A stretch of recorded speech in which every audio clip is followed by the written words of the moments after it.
चालते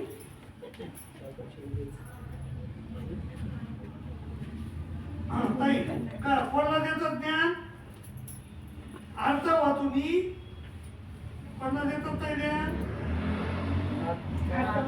अर्थ वा तुम्ही देती जैसा विषयाचा बरं एकाची आरती जाणून मी दुरून देते जवळून तर नाही दुरून पण देतात जैसा दूरस्थ मातेचा कोणी एक माता असे ते लेकरू ते निजोनी काढू जाय दळू जाय मोठका पान आहे आणि ते झाले ते भुकेले असेल मग येऊन तयासी मग परमेश्वर तुम्ही हे करा ताई अर्थ करा देवा मला आम्हाला ज्ञान दे बाबा देवा आम्हाला प्रेम दे देवा तुम्ही रोज मागा तुमच्या ज्या दिवशी ताई एक दिवशी तुमच्या पोटातून ती गोष्ट होती हळूहळू तुम्ही मागत गेले ना तर तुमच्या पोटातून ती गोष्ट होती आणि मग तुम्हाला ते ज्ञान नाही प्रेमही भेटू शकते तर पण तुमच्या पाहिजे तुमच्या आयुष्यातून पोटातून पाहिजे तर काय दुरुस्त मातीचा ती येऊन ती काढायला जाते दळायला जाते आणि मग तिला मोठा पाना येतो आणि ती तुम्हाला येऊन त्या लेकराला पाहिजे ती तसे परमेश्वर अनेक देशी राज्य करीत असते आता कुठे येतं उत्तरामध्ये आणि अर्थ आपण इथे तर मग तयाची आरती जाणून म्हणजे परमेश्वर आपण पुरी ती का कवना एका पुणे करवे पुरी किंवा मग एखाद्या माणसाला पाठवून देतात ते अधिकाऱ्याला आणि तो त्याला तुम्हाला ज्ञान होऊन जाते पण एकाशी आपणची आरती उपसवणी ज्ञान देते पण एकाला एक तर असा अधिकारी असतो की स्वतः त्याला आरती नसते परंतु आरती उपजितात त्याला आणि त्याला ज्ञान देतात जैसा हेड्या कोणी की माता असे तिच्या लेकराची भूक नाही मांदे पडली असे म्हणून ते हिरड्या वेड्याचा गोळा दे काय करते त्या लेकराचं पोट बिघडत आणि मग ती काय करते हिरड्या वेड्याचा गोळा देते मग तयाशी भूक लागते आणि मग मांदे फिटे मग स्तनपान दे तसे परमेश्वर जीवाशी आरती उपजूनी ज्ञान देते तुम्ही स्वतः येतात परमेश्वर तुम्ही तुमचं जर वर्तन चांगलं असेल तर परमेश्वर येऊन तुम्हाला ज्ञान देतात पण यापरी शब्दाच्या ठावणी प्राप्तीपर्यंत आपणाची करते ज्ञान किती येतं म्हणजे येतं तसं नाही सांगायचं तरी मला पुन्हा एकदा सामान्य ज्ञान शब्द ज्ञान सामान्य ज्ञान नाही मग शब्द चारच तुम्हाला माहित नाही तर काय शब्द सामान्य शब्द सामान्य अपरोक्ष आणि विशेष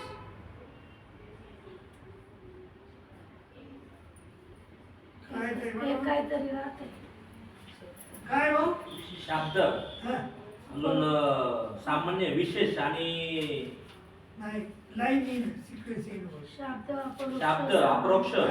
विशेष आणि सामान्य सामान्य मग विशेष सामान्य आणि विशेष हा. शेवटचा विशेष आता शब्द ज्ञान कसे नव्हते मग आपल्याला याचा पुस्तकात वाचन विचन करून हो ना नाही शब्द ज्ञान कसे नव्हते आपल्याला शब्द ज्ञान आस्ती परिचय आचरणानं होते कसे होते मस्ती परिचय आपण आस्ती समजा घेतलं अनुसरण घेतलं देशाच्या शेवटी गेलो झाडाखाली बसलो आणि तिथं जर स्मरण करत आपण राहिलो तर आपल्याला परमेश्वर काय करतात आपलं शब्द ज्ञान चरित करतात ते चरित केल्याशिवाय होत नसते शब्द ज्ञान तुम्ही जर तिथं जाऊन बी संसाराचीच आठवण करीत असता माझा मुलगा काय करायला पुन्हा फोनवर बोलत असतात घरी तर शब्द ज्ञान चरित होत नाही बापरे नाही ना कसं होईल तुमचं चित्त कुठे घरी नाही ना मग नाही तुमचं सगळं चित्त तिथं राहिलं पाहिजे हो ना पण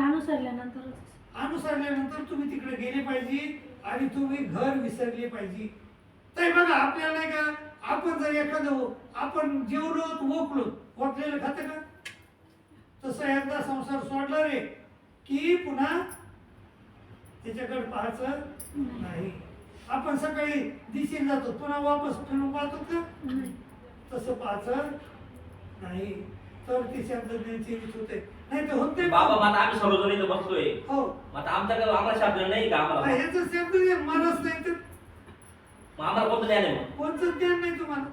हा? तुम्हाला कोणतंच ज्ञान अहो, बाबा आम्ही 15-20 वर्ष अभ्यास करतोय असं काय करताय? नाही नाही कोणतं मग सांगा मी विचारतो ते. आता ते जाऊ दे ना आम्ही इकडं वाचन करतोय म्हणजेच बाबा. तुम्हाला ज्ञान नाही म्हणजेच ज्ञान नाही ना. मावशीला होतंय का होतंय मी विचारतो ते सांगा. मग ते म्हणजे नाही सांगत मग तुम्हाला नाही ज्ञान याचा आहे पण काहीतरी थोडंफार मग काय ते थोडं असं ना बाबा आमचं मग मुद्दा. नाही म्हणणार का मी. आमची स्टेप कोणती मग आता सांगा ना. काहीच नाही स्टेपच नाही तुम्हाला. दीक्षा घेतली किसके स्टेप घालवायला तुम्ही काय काय म्हणले. दीक्षा घेतली स्टेप होत नाही का?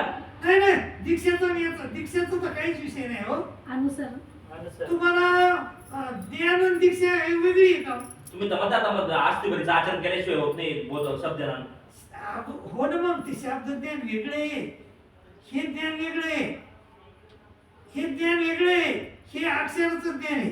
आता आम्हाला फक्त बोध झालाय का फक्त आता बोध झालाय तुम्हाला 4 पदार्थ कळाले तुम्हाला फक्त. एवढंच बाकी काही नाही. पण ते बी बरोबर कळाले का. जीव कुठं असते सांगा बरं. कमत कसा असतो तिथं. पडलेला असतो असं कितपत पडलेला असतो. मग जीवाची व्याख्या काय म्हणजेच माहित नाही तुम्हाला जीव. व्याख्या काय ताई जीवाची ताई तुम्हाला घेता येईल. स्फटिक रूप आहे एकदम हा? स्फटिक रूप आहे ना असा. नाही त्याची व्याख्या सांगा देवाला सांगितली. नाही नाही ताई नित्य केवळ आराधी आहे एक वस्तू एक वाती ते जीव जीव शब्द आहे. काय म्हणले नित्य नित्य केवळ केवळ अनादी आहे ते एक वस्तू एकाती ते जीव शब्द आहे. आणि प्रपंच म्हणजे काय पाच भूते म्हणजे तुम्हाला ज्ञान नाही म्हणजे तुम्हाला पाच भूते आणि 3 गुण. नाही देवानं काय सांगितलं हे सांगा. ईश्वरूपाची आठवणी मूर्तिका मूर्तिकापर्यंत प्रपंच गुरुचे. तसं का म्हणले बरं देव हे माहित पाहिजे. तसं देव का म्हणले का म्हणले ताई कारण जे ईश्वरूप देवता आहे तिची मळ कशाचं आहे देह देह मळ कशाचा तयार केला कारण प्रपंचाचा म्हणजेच प्रपंचच आहे का नाही. हा आणि मायाचा मळ कसा आहे तो आद्यमय हो पण कशाचा आहे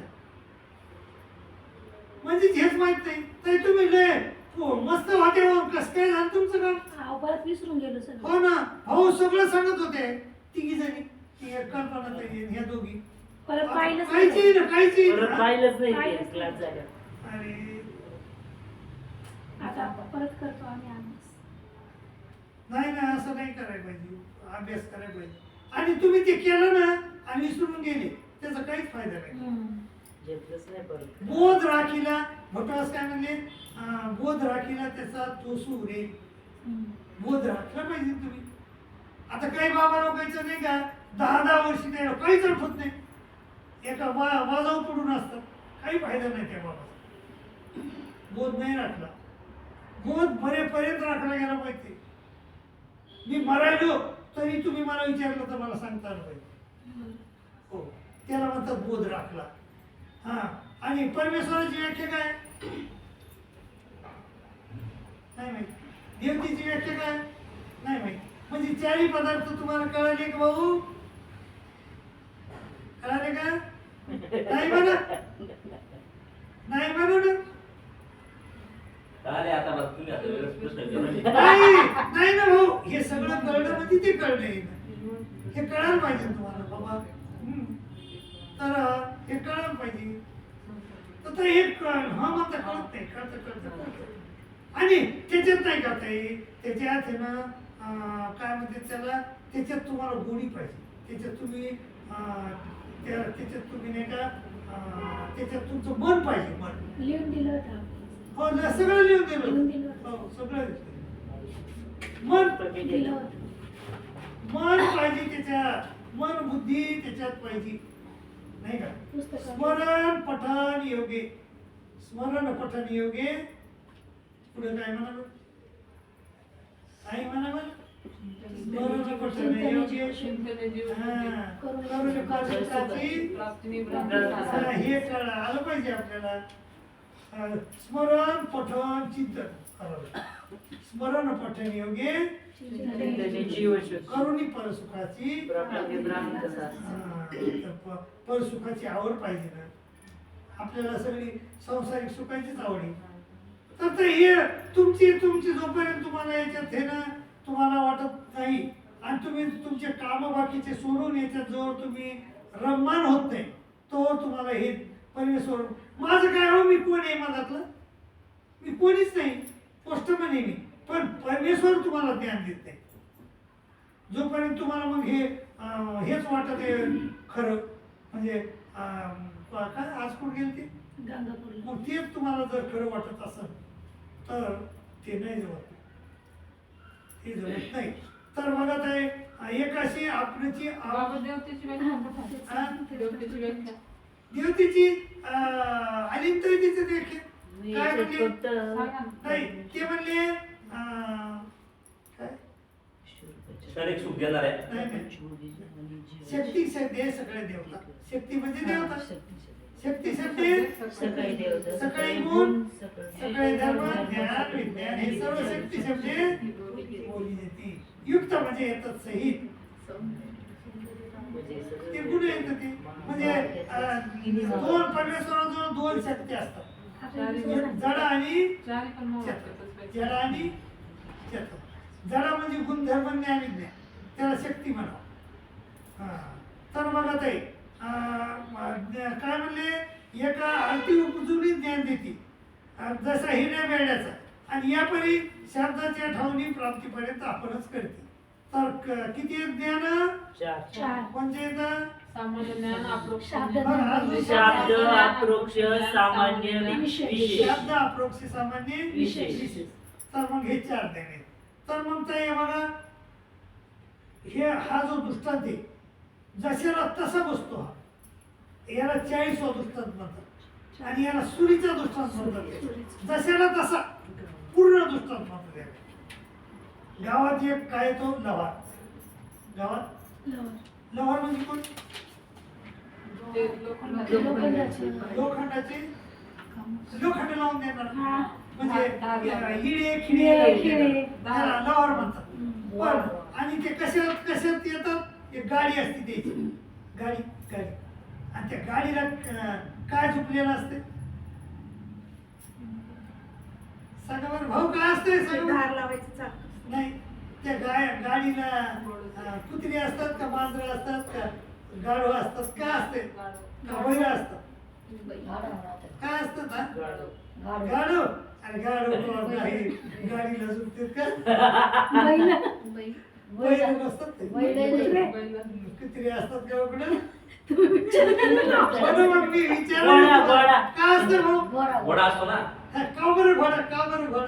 थोडा ताकद असते जास्त. नाही नाही, घोडं म्हणजे असे जाते ताई, त्याला खाला घालावा लागत नाही.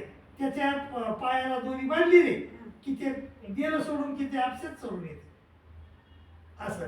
पण बैल तसे नाही, बैलाला खाऊ घालावं लागते.